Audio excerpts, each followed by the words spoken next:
I first met Zip through a case competition that the BBC held, and it was kind of a last minute kind of thing, right?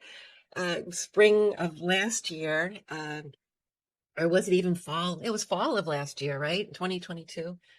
And it was such a wonderful experience for our students, both the case competition and meeting everybody on your work team and all your colleagues and the BBC in general, that I was not going to let you go, Zip.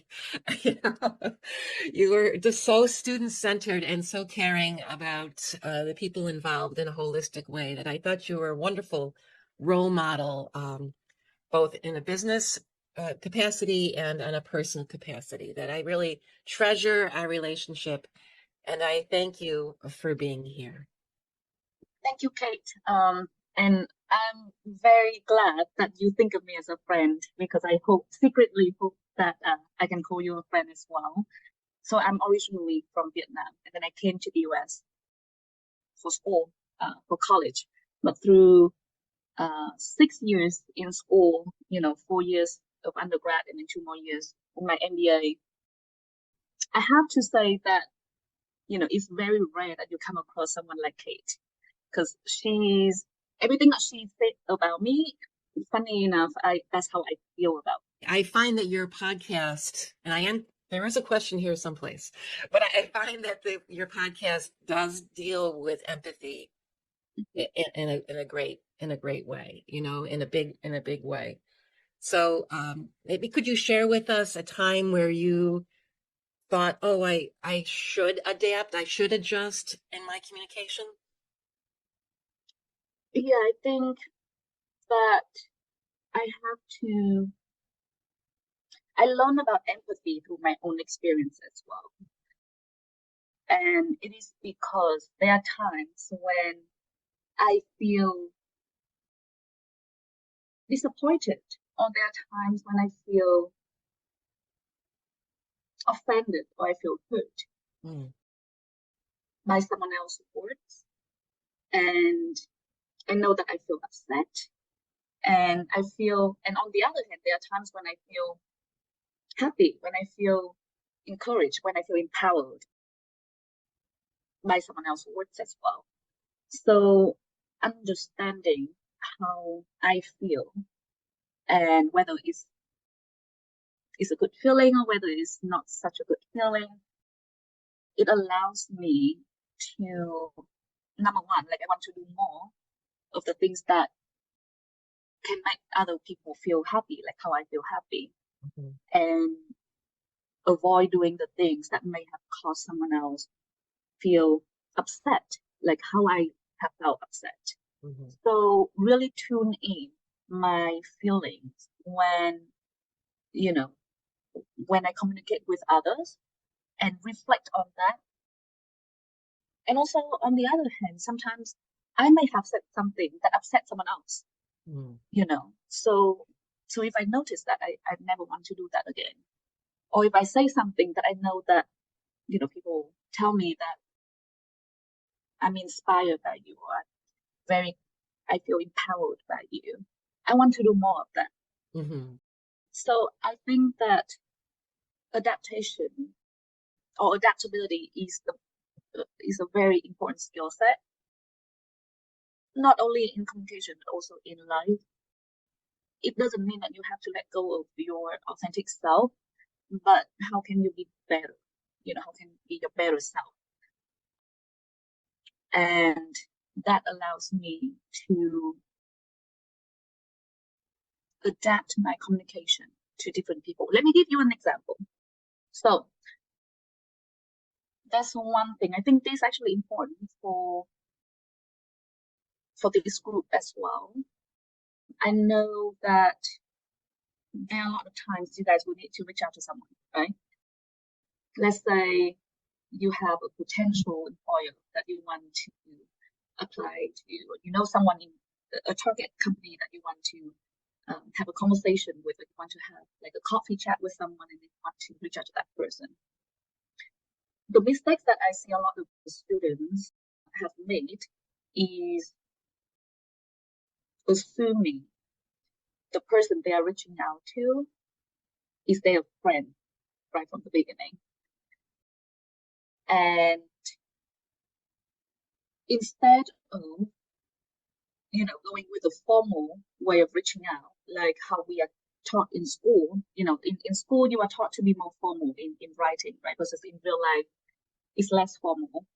But I would say that it's never too formal when you want to reach out to someone and ask for their time. It's never too formal to reach out to someone when you want to ask for their time. It's the same thing with, it's never too formal to dress up for an interview.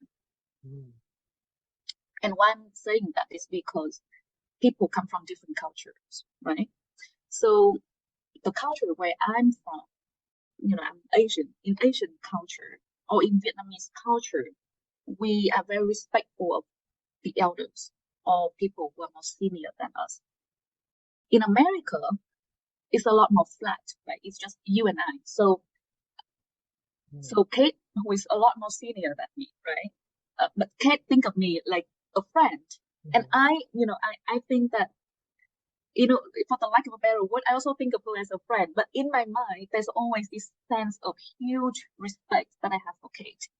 Because in my culture, I would have to use different words to address someone who is senior than me, more senior than me, or older than me, because I want to show them my respect.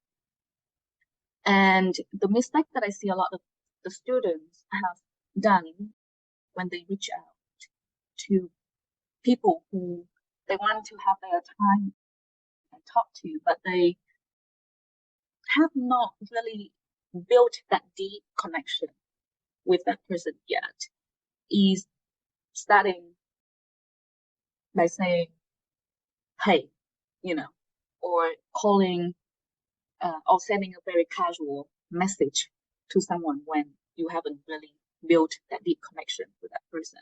And Kate knows this, even though we have developed our relationship throughout time, and to this point, I think that we are very close. But Kate knows that I would never talk to her in a disrespectful tone or too casual, because I want her to know that I really respect her regardless. And that's my culture. And I think it is a very important thing for you guys to know that, again, going back to empathy, communication, understanding, being effective in communication is not to assume someone else will perceive your message and your tone the way that you are intentional about it. That's really interesting. And I'm glad you brought this up, this aspect of intercultural communication, because we did have some spirited conversations in class about this.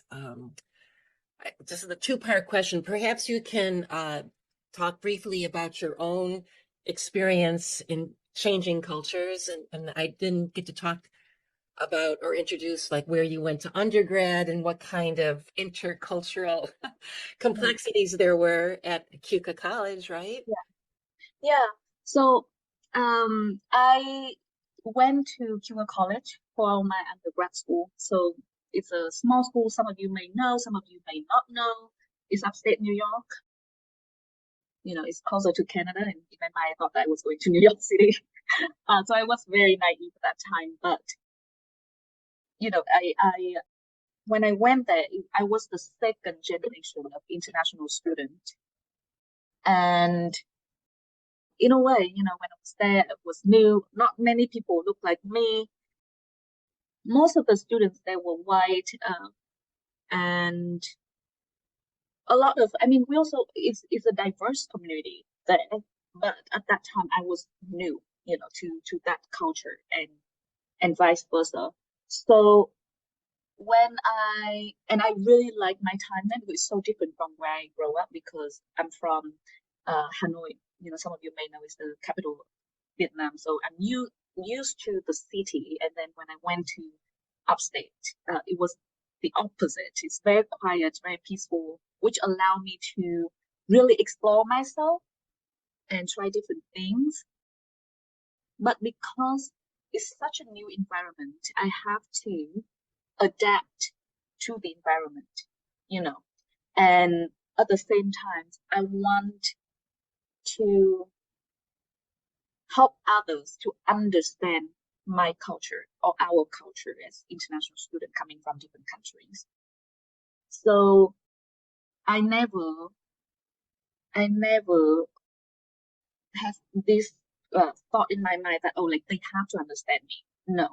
Or I would never feel, I think that it was, that there are times when people could feel offended, you know, like when someone didn't really understand your culture and communicate in a way that may offend you.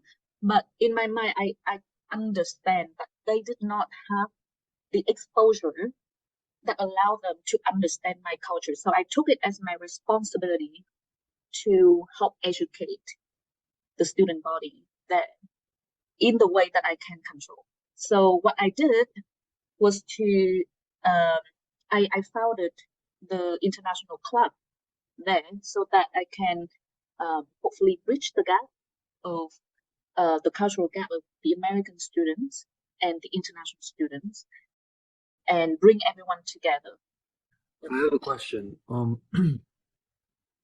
How often do you feel the responsibility, like when you were in school, like to educate people amongst like your culture and that? Because I feel like it's not up to you to, como, I mean, try to educate, and there's like an empathy level, but how often do you feel like it's your responsibility to like,